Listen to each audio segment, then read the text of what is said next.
May tiyaga talaga ang isang tao lalo sa isang audisyon kung saan ngayon ka pipila pero bukas pa ng hapon ka isasalang sa audisyon. Ganoon katiyaga ang mga audition. Wala halos kainan sa paghihintay kasi kapag umalis ka sa pila, magsisimula ka na naman pumila sa dulo, kaya tiyagaan talaga, walang alisan, at parang buwis buhay ang pag-audition. Naranasan ito ni Sofronio Vasquez, at take note ha, paulit-ulit na ginagawa ni Sofronio ang pagtitiyagang ito sa pagpila sa mga audition.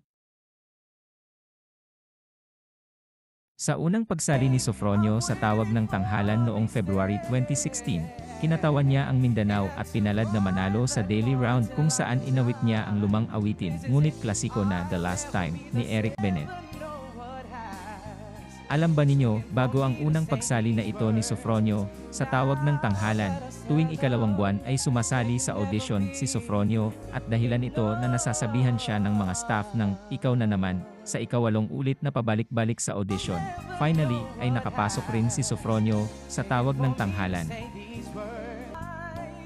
Kakaiba ang paghagod ni Sofronio sa awiting ito at binigyan ng mas magandang timpla kumpara sa orihinal na awit na nagustuhan ng mga hurado at dahilan ng kanyang panalo sa araw na yon. Noong February 2018, sa muling paglaban ni Sofronio, sa tawag ng tanghalan, pinalad siyang makapasok sa Grand Final Round. Nakakuha siya ng 150,000 pesos bilang premyo sa pagiging Grand Finalist. Noong December 2018, muling bumalik sa paglaban si Sofronio sa tawag ng tanghalan bilang Grand Racebacker. Kahit nakaabot siya sa Grand Finals, ay naging mailap pa rin ang tagumpay sa kanya sa taong iyon na panahon rin ng pandemic.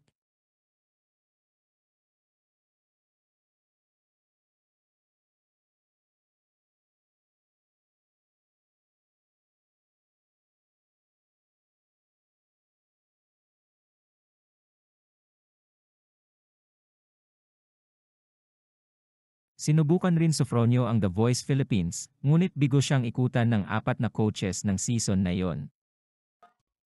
Nagtrabaho si Sofronio sa Utica, New York bilang dental assistant, at dahil sa sanay naman siya sa mga pagsali sa audition, sinubukan niyang sumali sa season 26 ng The Voice USA, at hindi lang nakapasok siya rito, kundi nakamit ni Sofronio ang 4-chair turn ng mga coaches bukod pa sa matindi ang pag-aagawan ni Rebam Sentaire, Gwen Stefani, Snoop Dogg at Michael Bubble.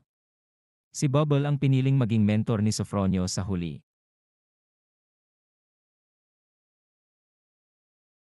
Inamin ni Sofronio na kinabahan siya sa ibinigay ni Michael Bubble na awitin niya sa playoff.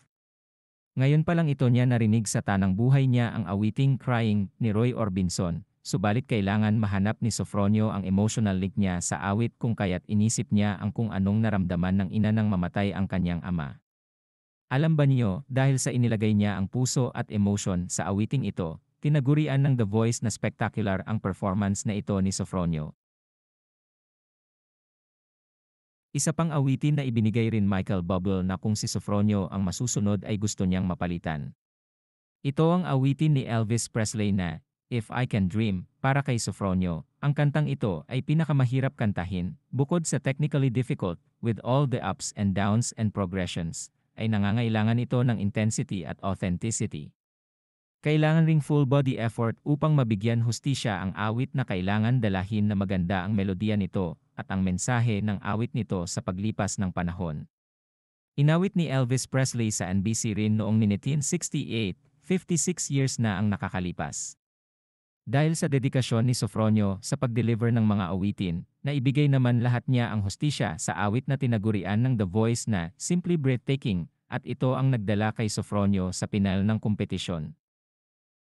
Ang sarap sa pakiramdam ni Sofronio na balikan ang mga hirap na pinagdaanan niya at tiyaga sa pagpapabalik-balik sa mga audition dahil kung hindi niya ginawa ito ay hindi niya mararating ang dulo ng The Voice USA. Kahit paman, halos lahat ng mga kasamang finalist ni Sofronio ay sinasabing siya ang nanalo. Hindi pa rin niya ibinibigay ang sobrang ekspektasyon dahil baka hindi niya kayaning dalhin ang sarili kung sakali na hindi siya palaring manalo. Sa huli nagbunga ang lahat ng pagtitiyaga ni Sofronio at walang tigil na paglinang sa kanyang talento ng tanghalin siyang winner ng Season 26 ng The Voice USA. I am Wosudo from Revitalize Film. I extend my sincere gratitude to you for taking the time to watch my videos. If you have enjoyed the content I have created, please support by liking and subscribing to my videos.